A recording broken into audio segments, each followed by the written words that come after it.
subscribe. Nah, Bapak Ibu sekalian, dam itu menurut etimologi itu bahasa atau secara umum gitu ya, itu artinya darah, dam. Kita sering mendengar kata dam, darah.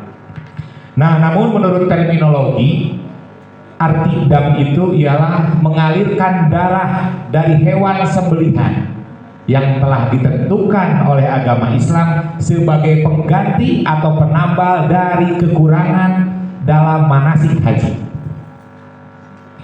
Jika diartikan dengan keseharian kita, maka dam itu ialah denda atau sanksi, punishment. Karena apa? Karena posisi dam itu ialah sebagai pengganti. Namun bukan berarti jika orang membayar dam atau melaksanakan dam maka kewajibannya itu akan cupon, akan beres, akan tergantikan. Tidak. Seperti halnya begini, seperti halnya jika kita ingin melaksanakan sholat kemudian kita tidak bisa melaksanakan wudhu dikarenakan tidak ada air, maka penggantinya apa? Tayamum, tentu saja. Nah, si tayamum itu bukan proses yang bisa menggantikan wudhu. Wudhu tetap tidak tergantikan, sehingga niatnya pun beda antara wudhu dan tayamum. Kalau wudhu niatnya apa? Nawaitul wudhu'a liromil hadasil asghar, untuk menghilangkan hadas kecil. Tapi kalau tayamum bagaimana niatnya? Nawaitu tayamuma listibahati sholati, saya berniat tayamum untuk membolehkan sholat dari orang yang sedang berhadas. Jadi hanya sebagai legalitas seseorang sedang berhadas itu boleh melakukan sholat melalui tayamum. Hadasnya tidak terangkat, hadasnya tidak hilang. Makanya kalau orang tayamum melakukan ibadahnya itu hanya cukup untuk satu fardu, untuk satu kali fardu. Jika kita berwudu, kita punya wudu dari mulai pagi sholat, misalkan sholat duha disabung, membaca Quran, masuk duhur belum batal keneh, langsung sholat duhur sampai asar sampai maghrib belum batal juga, kita bisa melaksanakan berbagai kewajiban dengan satu kali wudhu selama belum batal. Akan tetapi kalau tayamum bagaimana? Tidak bisa. Kita berniat tayamum hanya untuk satu kali proses ibadah. Berniat tayamum untuk sholat duhur, pas masuk asar kita tayamum lagi, terus demikian diulang-ulang. Jadi tayamum itu tidak menghilangkan hadasnya, akan tetapi hanya membolehkan seseorang yang sedang berhadas melakukan sholat, gitu. Dari situ dapat dipahami, ini analoginya saja. Nah, dam juga sama. Jangan pernah kita berprasangka dengan membayar denda maka kewajiban kita yang telah ditinggalkan itu bisa digantikan. Tidak. Akan tetapi dosa dari sebab meninggalkan itu bisa diampuni dengan kita membayar denda. Makanya saya beranalogi lagi, jika keseharian misalkan kita punya utang ke leasing, apakah dengan membayar denda maka track record kita, catatan atau rekam jejak kita dalam pembayaran hilang? Angger di BI checking tetap ada walaupun sudah lunas. Dendanya saya bayarkan, pokoknya saya bayarkan, semua sudah lunas, tetap ada catatannya. Si bapak ini misalkan, saya karena bukan orang bank jadi tidak tahu, mungkin ada tanda bisa kuning, bisa merah, karena orang ini pernah menunggak, pernah tidak pas dalam pembayaran waktunya, tidak tepat waktu, tidak disiplin, ada catatannya. Nah, dam juga sama. Jadi dam itu hanya proses untuk semacam permintaan maaf dalam tanda kutip. karena telah melakukan pelanggaran. Dan orang yang sudah membayar dam maka dosanya insya Allah diampuni, jantan dosa deui sakitu. Akan tetapi kewajibannya tadi itu tetap tidak tergantikan. Dibuktikan dengan apa? Dibuktikan dengan orang jika sudah membayar dam maka tetap dia berkewajiban untuk melaksanakan kewajiban. Misalkan saya sedang ihram, kemudian saya bersetubuh dengan istri saya dalam keadaan ihram belum tahallul, maka saya berkewajiban untuk membayar dam. Damnya apa? Nanti akan dibahas, yakni menyembelih unta, bukan domba lagi tapi unta. Akadnya mata ulah pemudaan, ulah ontaan, bayar nawe kudu mencit onta gitu, berat lebih. Jadi kan kalau dikonversikan dengan hewan di kita itu harganya hampir sama dengan sapi, bahkan lebih dari sapi. Karena harganya harga Saudi bukan harga kita. Beda dengan pelanggaran biasa hanya cukup domba, sampai terkecil itu memberi sedekah makanan pokok 1 mud. Tapi bersetubuh hubungan suami istri tatkala kita sedang berihram, maka itu pelanggaran terberat. Damnya itu harus menyembelih unta. Tatkala kita menyembelih unta, apakah kita boleh bersetubuh lagi? Tidak. Tetap kita harus berkewajiban, tidak boleh mengulangi hal itu.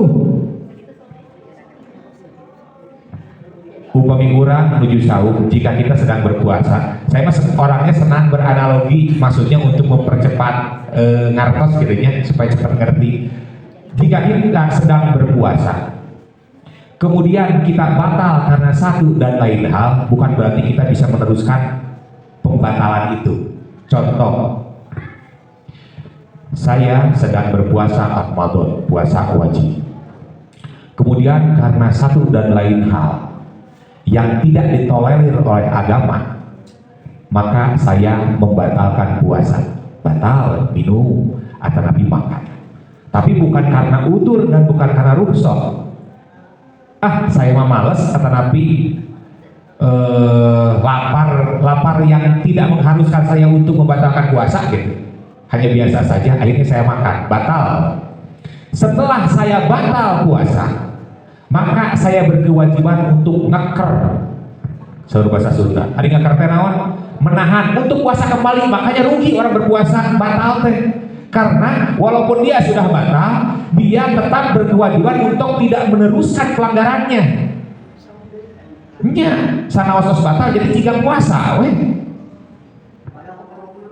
makanya ya dosa, ya wajib kodok, ya pada hari itu dia harus melanjutkan puasanya. Jadi ada abi mah batal ieu, belewek deui. Terus segitu keluar abi mah batal ieu, langsung ngopi, ngarokok. Sejam kemudian abi mah batal ieu, jajan, enggak bisa. Makin dia melakukan perbuatan yang membatalkan puasa, dosanya makin berlipat. Karena si dosa itu dihitung satu dari satu perbuatan.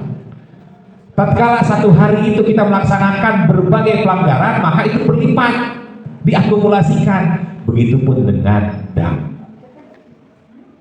Jadi walaupun sudah dibayar dam, tetap dia berkewajiban untuk tidak melakukan pelanggaran yang sama.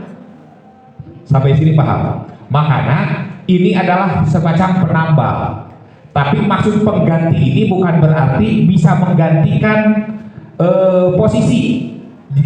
Kalau di hukum tata negara kita itu bagus jika wali kota berhalangan tetap atau berhalangan yang tidak tetap gitu ya, maka tugas dan kewenangannya bisa digantikan. Nah, diganti oleh wakil wali kota. Tapi gaji sagarupa tetap gaji wakil, hanya tugasnya dan wewenangnya saja bisa menggantikan wali kota karena wali kota sedang berhalangan. Sampai sini paham? Tatkala ditaikeun tugasna, kemudian posisinya karena ini berhalangan tetap, maka si wakil wali kota itu tidak otomatis menjadi wali kota. Paling aya mimitian PLT, pelaksana tugas. Itu wali kotana. Artinya kalau melakukan PLT, pelaksana tugas, maka haknya tetap di posisi asal. Kalau asalnya dia sekda, kalau asalnya dia wakil wali kota, maka gaji tunjangan sagarupana, gaji tunjangan posisi lama, hanya tugasnya jadi tugas wali kota gitu, aya PLT.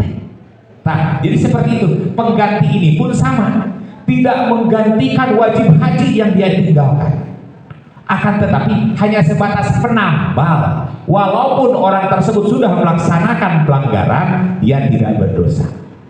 Paham sampai situ? Karena kalau wajib haji itu berbeda dengan rukun haji. Kalau rukun haji, tatkala ia meninggalkan satu proses, satu rukun, maka semua menjadi percuma, menjadi tidak sah. Kalau wajib haji ini bisa diganti, dalam artian bisa ditambah. Sampai sini pahamnya. Nah, baik, saya teruskan. Jadi dam itu ialah denda sanksi bagi setiap orang yang melakukan pelanggaran atau melakukan kekurangan dalam proses manasik haji.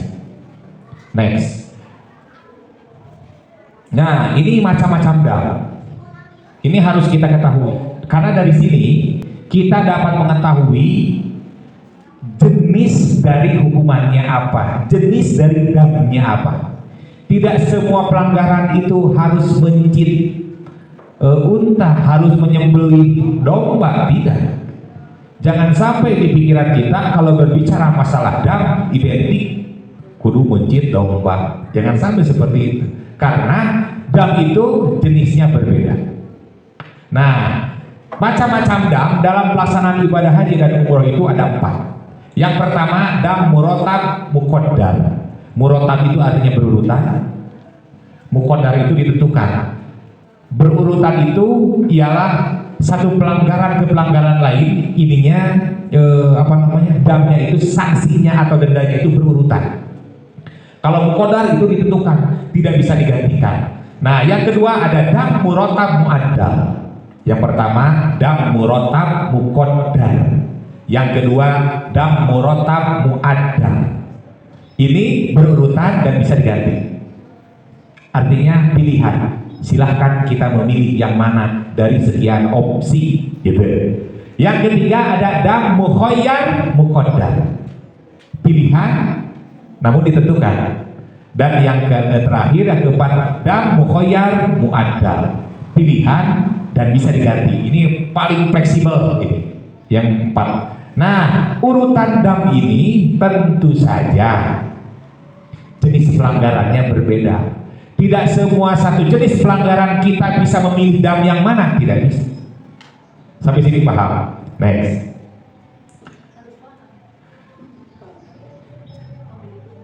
Nah, yang pertama dam murotab muqaddar. Dam murotab muqaddar itu adalah dam yang telah ditentukan oleh agama dan tidak boleh digantikan dengan hal lain kecuali jika benar-benar tidak mampu.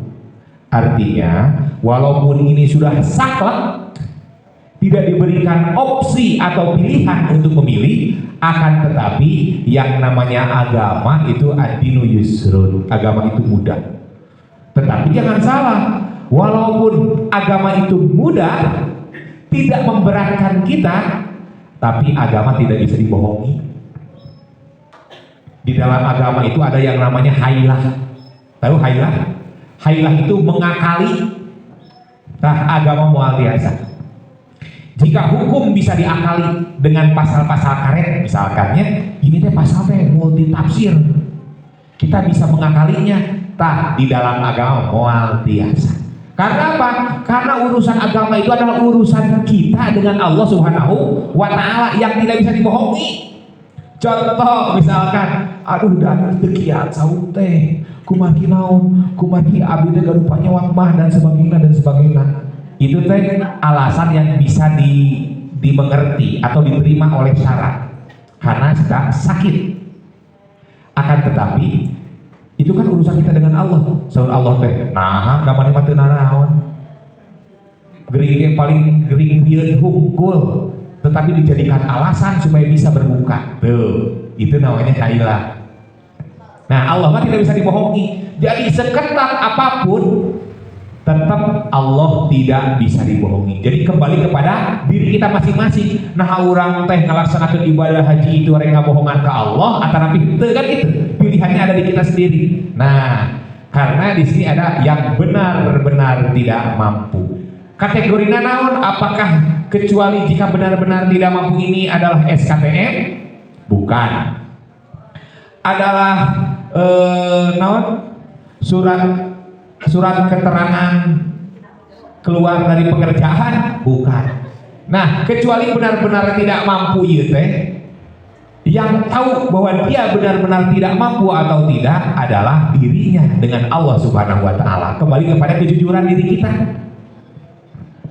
Mari, jika dengan ukuran duniawi ada kategorinya, disebut miskin kategorinya A, B, C, D terus. Gini kemarin yang ngantri bansos emasna yang ureunceu. Ngantri bansos ibu-ibu etak emasna biasa juga ke undangan pamer emas.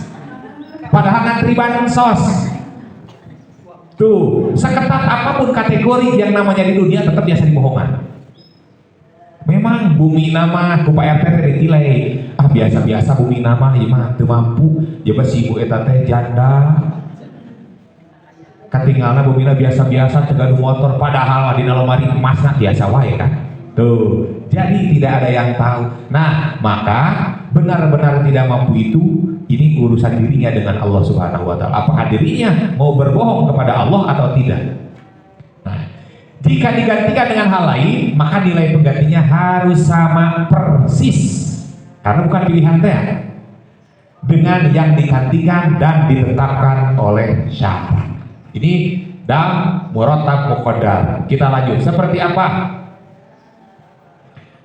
Nah, adapun penyebab yang mewajibkan seseorang dikenai denda, dikenai sanksi, dikenai dam murattab muqaddar, ini penyebab-penyebabnya. Yang pertama, haji tamattu. Kita datang ke Saudi, ke Mekah Al-Mukarramah, karena kita itu masuk gelombang kedua. Kemarin di grup ada yang bertanya kan ya? Di grup ada yang bertanya terkait gelombang kedua itu. Jadi untuk haji tamattu, haji kiron atau haji ifrad itu tidak bergantung terhadap keberangkatan kita kapan. Tapi itu bergantung terhadap proses mana yang akan kita lalui. Tentu saja setiap pilihan ada konsekuensinya. Walaupun kita gelombang pertama, kita bisa memilih haji ifrad jika kita mau melaksanakan itu. Konsekuensinya apa? Konsekuensinya berarti kita memakai pakaian ihram lama. Kita berihram lama sekali. Karena dari sejak kedatangan kita ke tanah suci Mekah, kita memakai pakaian ihram dan berstatus sedang berihram, serta harus meninggalkan larangan-larangan atau hal-hal yang diharapkan bagi orang yang sedang berihram. Sampai kapan? Sampai sahalul. Berarti bisa 3 minggu atau bisa lebihnya. Bisa lebih. Nah, itu untuk gelombang pertama. Bagaimana kalau gelombang kedua? Sama saja. Gelombang kedua itu kedatangannya itu tidak pas mau melaksanakan ibadah haji. Karena si airport itu ditutupnya itu tidak pas menjelang haji, tapi beberapa hari sebelum haji. Termasuk kedatangan terakhir jamaah Indonesia ke Arab Saudi, ke Bandara Jeddah itu tidak menjelang ibadah haji, tapi ada beberapa jeda waktu yang lumayan berhari-hari ke haji dimulai. Sehingga bagaimana?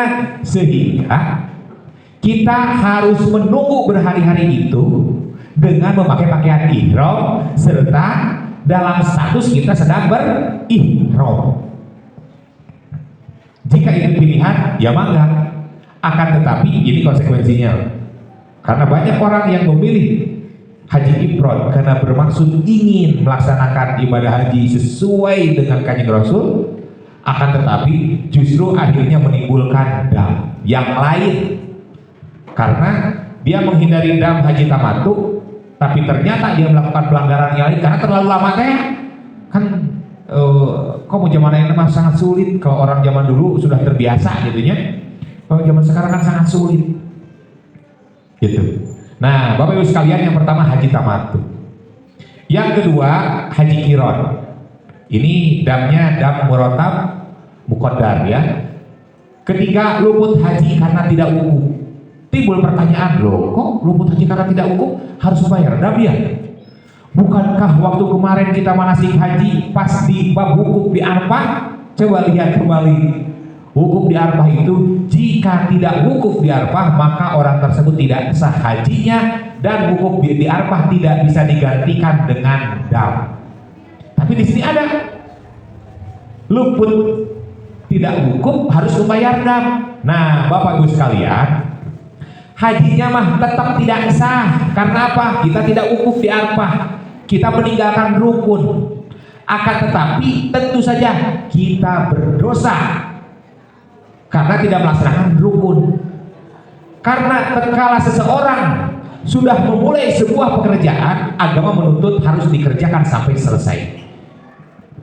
Tatkala kita Allahu Akbar untuk melaksanakan ibadah sholat, maka dari semenjak itu agama menuntut kita harus menyelesaikan sampai Assalamualaikum warahmatullahi wabarakatuh. Walaupun sholatnya sholat sunat, tadi mah sholat sunat pas tujuh kieu teh. Oh, ayo nanti versi main dibatalkan, main tinggal TV tidak bisa. Harus sampai selesai. Tatkala dimulai maka harus sampai selesai. Walaupun pekerjaan yang tadi kita kerjakan itu sunat, akan tetapi menyelesaikannya menjadi wajib. Sehingga pas kita membatalkan sholat, walaupun itu sholat sunat, hukumnya dosa. Begitupun dengan haji. Tatkala kita tidak wukuf di Arafah, haji nama desah atau lapur dan kita berdosa karena kita tidak menyelesaikan. Nah, untuk menambal tadi dosa eta bagaimana? Sebagai tanda permintaan maaf kita kepada Allah Subhanahu wa taala, nah harus membayar dam. Luput haji karena tidak wukuf. Paham sampai situ? Ini tidak bisa mengganti hajinya. Da abdi mah tos bayar dam, berarti sah hajina sanajan teu wukuf. Tidak, tetap hajina mah teu sah.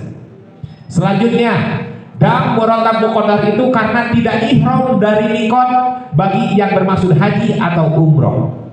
Seperti di bab sebelumnya di bab mikot. Nah, ihram di mikot itu adalah salah satu apa? Wajib haji. Nah, kita pas berada di mikot itu tidak melaksanakan ihram, kabablasan, naik mobil kabablasan. Tos ngalangkung sudah berada di tanah haram misalkan, kita baru ingat kita teh belum ihram, belum niat ihram. Kan banyak orang yang lupa akan niat, padahal tos dangdan nangge pakaian ihram di Bekasi kene. Di asrama haji Bekasi sudah dangdan pakai pakaian ihram. Pas di atas pesawat si pilot memberitahukan bahwa saat ini kita sedang berada di garis sejajar antara Yulam-Yulam. Silakan ya. Nah, cuek silakan yang bagi yang mau berniat untuk melaksanakan niat ihram. Cuek di bandara. Beres sumping ke bandara. Terus di bandara kan itu pemeriksaan visa, pemeriksaan paspor, imigrasi, terus barang bawaan segala rupa. Gitu. Nah, akhirnya geus nyaose. Teu nyaose tadi kerjakeun. Akhirnya mah keluar di bandara. Silakan naik ke bus. Hari belum terus karena bus karek ingat astagfirullahaladzim urang teh niat ihram di mikot. Kita sudah terlanjur berada di tanah haram melewati mikot, maka hukumnya apa? Dam murotab muqaddar gitu. Nah, selanjutnya tidak mabit di Muzdalifah, sama meninggalkan wajib haji tanpa udur syar'i. Tidak mabit di Mina. Ini baik yang satu hari atau untuk keseluruhan hari. Jadi di dalam agama mah mau satu mau banyak itu sama hukumnya dosa. Walaupun peringkatnya sama, akan tetapi damnya sama. Akan kita bahas selanjutnya. Tidak mabit di Mina, tidak melempar jamarot atau salah satu jumroh.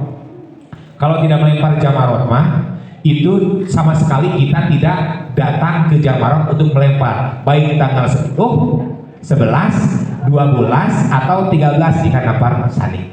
Sama sekali kita tidak melempar jumroh. tidak melakukan tawaf wada tanpa udur. Nah, kita akan membahas yang dua dulu ini, tidak mabit di Mina dan tidak melempar jamarot atau salah satu jumroh. Kan mabit di Mina itu dari mulai tanggal 10. Setelah kita pulang dari mana? Dari Musdalifah. Dari Arafah ke Musdalifah, dari Musdalifah ke Mina.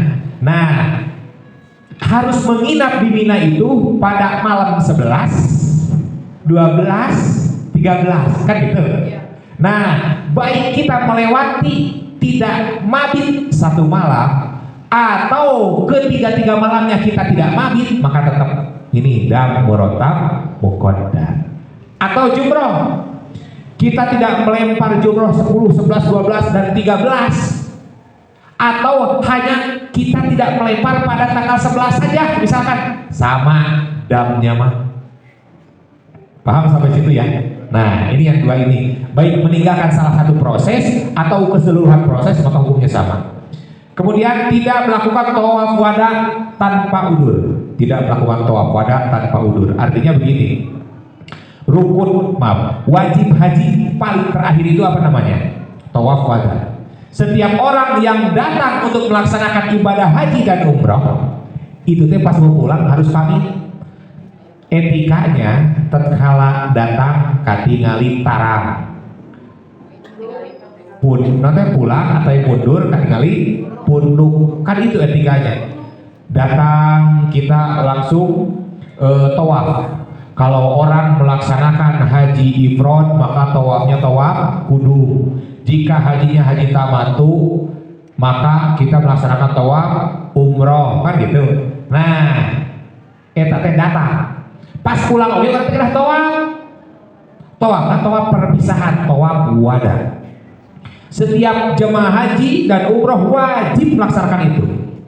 Tatkala tidak melaksanakan itu dilewati, maka bagaimana hukumnya? Hukumnya dosa dan kemudian wajib membayar dam. Lalu bagaimana kalau ada udur? Nah, pernah dibahas dalam tawaf wada kan? Yang pertama, udurnya itu karena misalkan saya sedang haid sampai waktu kepulangan saya teh masih belum suci. Apakah boleh? Boleh. Jika boleh, tetap harus membayar dam, tapi dam ihsor. Ada lagi, bukan di tingkatan ini, lebih rendah. Ini mah tanpa udur, tidak ada penyebab apapun, jag wanikas biasa-biasa, ngan si ibu etam kembali sibuk balanja jeung balanja weh. Pas bade pulang ke tanah air, pas mau pulang diumumkan tetap berbalanja. Batur tawaf wada, anjeuna masih kene tawaf di pasar. Akhirnya dengan laksanakeun tawaf wada, rek laksanakeun tawaf sendiri gak berani. Pak pembimbing sudah tawaf wada, kan tidak boleh kembali lagi datang lagi ke sana. Jangankan untuk tawaf kembali, untuk sholat juga jangan. Sudah jangan berjamaah lagi kan sudah pamitan. Gitu jelema teh geus pamit tapi geus nol kan gitu, cek logika. Maka jika sudah tawaf wada, misalkan masih ada waktu belum jadwal kepulangan tapi sudah tawaf wada, sholat aja di masjid sekitar situ. Jangan ke Masjidil Haram. Anda sudah pamit ke Masjidil Haram, jangan nongol lagi, jangan sampai terlihat lagi, baik itu sholat atau tawaf atau ibadah lainnya, karena sudah pamitan, gitu ya. Nah, ini tidak pamit tanpa udur, maka dam murotab muqaddar. Kemudian yang terakhir, tidak memenuhi pekerjaan sunat yang menjadi wajib karena dinadarkan. Pekerjaan mah sunat, akan tetapi jadi wajib karena nadar. Nah, itu kumaha hukumna? Nah, dam murotab muqaddar. Next ya. Nah, lalu jika saya melanggar pekerjaan tadi yang disebutkan, damnya apa?